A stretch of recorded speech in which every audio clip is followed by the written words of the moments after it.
Ça, Leonardo. c'est Leonardo, ouais. Pareil. Voilà.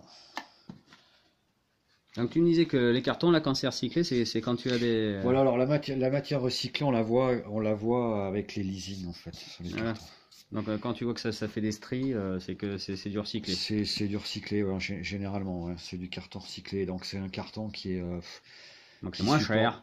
qui est un peu moins cher à la production, forcément, quoique, mais qui résiste du coup moins bien. C'est pour ça qu'ils ont fait un Autant. packaging avec du Ouais. plastique. Ouais. Ça résiste moins bien à l'humidité, hein, du carton comme ça, hein. Ouais, de toute Ça façon, se, ça se ça recroqueville, aime pas l'eau de toute ça manière. se fripe, ça aime pas l'eau, oui, mais ceux-là encore moins, on va dire. Hmm. Donc tout ce qui est matière recyclée, en fait, c'est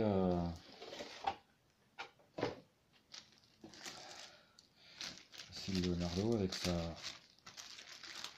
plastique, sa boîte, Non, on voit que ça brille, hein. Et en plus, il y a aussi de l'épaisseur, là. Il y a un peu de reflet sur les... Effectivement, on dirait bien une plaque Ouais, d'égout. ouais, c'est une plaque d'égout, c'est sûr, hein. On dirait bien une plaque d'égout avec l'effigie de chaque personnage, le logo Mhm. de chaque personnage. Et donc voici le haut, donc. Donc là, c'est pareil, on fait une tête à la vintage quand il faisait la gueule, hein, qui est Tout à hein, fait, un peu tête plus vintage agressif. et tête nouvelle. Et là, on a Voilà. aussi, je vais pas l'ouvrir parce que Ouais, c'est comme tu casse-couille. as vu, c'est très chiant à remettre. Et donc Ça, là, c'est pareil, tu as les armes vintage aussi au fond, hein, pareil, sur grappe. exactement. Donc, tu as la Et partie, là, les nouveaux. tu as deux étages. Donc, l'étage qui est dans la partie inférieure du blister et les nouveaux qui est dans la partie, tu vois, avec les trucs qu'il n'y a pas dans les vintage, c'est-à-dire Ouais, l'espèce les de portables, quoi. les portables New Génération. Ouais.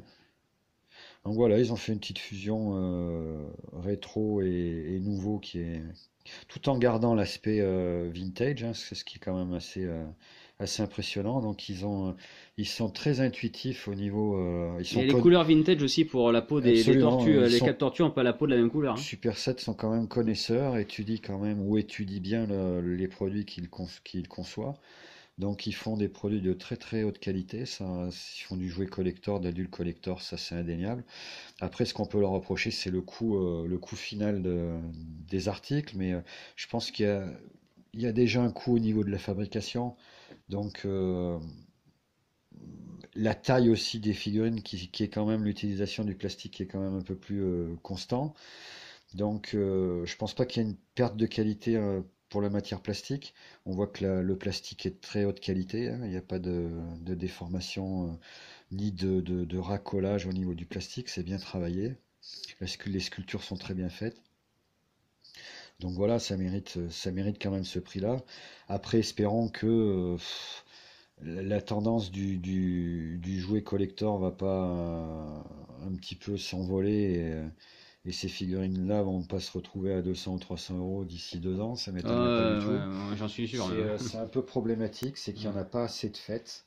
Ce qu'on peut reprocher aujourd'hui à Super 7, même à d'autres boîtes, c'est que ils les font en très peu de quantité. Donc nous, comme on est européens, on est dans la zone occidentale, on n'est pas desservi tout de suite, voire desservi en dernier. On n'a D'ailleurs, pas toujours. raconte-nous alors ton anecdote parce que tu avais commandé donc le Shredder aux US Oui, et ça c'est alors j'avais trouvé au Texas au précisément Texas. un vendeur qui en avait récupéré 2-3, hein, que des shredders, et qui m'en avait réservé un, qui m'en avait vendu un. Malheureusement, il n'a pas dû passer par les douanes, je ne sais pas ce qui s'est passé, mais il a été refoulé des douanes comme item restrictive item, donc objet interdit, qu'on peut appeler voilà, vente interdite en France. Ouais.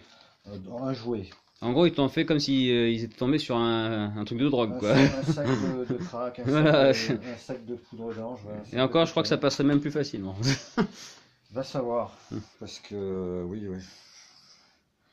Les douanes se seraient fait un backchiche dessus sur un Voilà. jouet. Ils n'ont Voilà. pas trop de backchiche à faire. Voilà, ils peuvent rien prendre, donc ça sert à rien. Donc, ils l'ont refoulé carrément au destinataire, Et quoi. puis rien à faire, même pas tu pourrais payer Enfin, quoi que ce à soit. l'expéditeur. Voilà. Ils ont fait un retour à C'est juste l'expéditeur. tu retournes point. Donc, j'étais un peu dégoûté. Du coup, j'ai vendu mon RAF. J'avais vendu mon RAF et j'en ai récupéré un. Le mec le vendait aussi, donc je l'ai récupéré. Mhm. J'ai récupéré Raphaël en même temps. Donc, je regrette de ne pas lui avoir pris ça un coup après. Je suis pas. Ouais, ça va vite, hein. Ça va vite. Je lui ai pas pris. Il avait Bebop. Je regrette de ne pas lui avoir pris Bebop Ouais. parce que maintenant il va être difficile à trouver. Mm. Pour Rocksteady, c'est bon. Je les ai commandés, les pochettes, mais la vague 3, c'est bon. Mais je pense que voilà, ce qui va suivre va être compliqué. Enfin, la vague 2 va suivante, être, va ouais.